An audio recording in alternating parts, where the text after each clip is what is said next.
İtlərdə səcərə sənədi deyəndə səcərə sözünü oxumayıb, sadəcə sənəd sözünü oxuyan insanlar var ki, sənəd deyiləndə sadəcə pasport nəzərdə tuturlar. Səcərə sənədi soykök sənədidir. Yəni itin nəslini izləyə bilirsən, müxtəlif filtrlərdən keçmiş itlər bugünkü gündəki keyfiyyətlərə gəlib çıxa bilirlər. Misal üçün, səcərə sənədinə dəyərsiz baxan insanlar var, elə bilirlər ki, bu sənəd boş bir şeydir. Misal üçün, insan var ki, gedir səcərəli itin balasını alır. Tutaq ki, Angmar, deyirlər Nero, tutaq səcərəli itlərin balasını aldılar, deyirlər mənə sənəd lazım deyil də.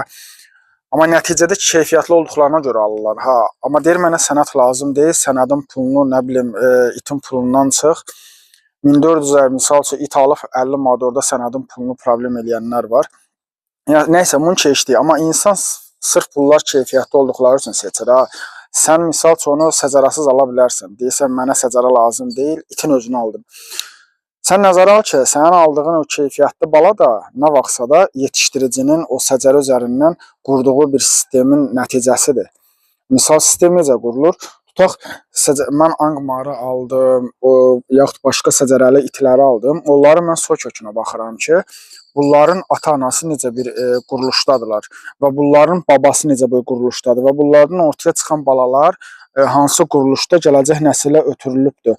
Misal üçün, bu it hansı quruluşda balalar veribdir, zəifdir, standarta uyğundur, yaxud yox və səcərə üzərindən sən lap rahat izləyə bilirsən ki, tutaq ki, Angmardan götürək, iri quruluşlu bir Rottweilerdir, amma tutaq nəyəsə də yüngülvari çatmır da, yaxşı quruluşa çatmağına görə.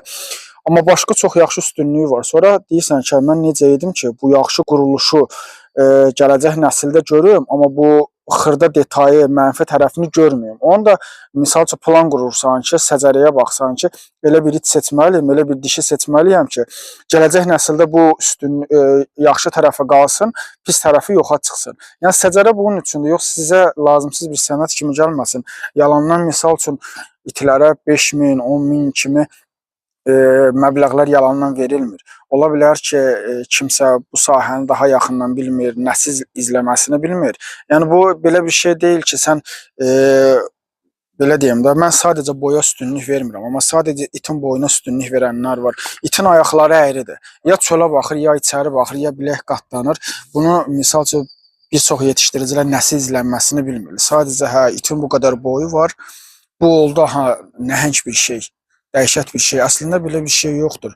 Yaxud da itin bu qədər boyu olur, sinə enliliyi baxsan bu qədərdir. İt çox eybəcər görsən. Yəni sadəcə insan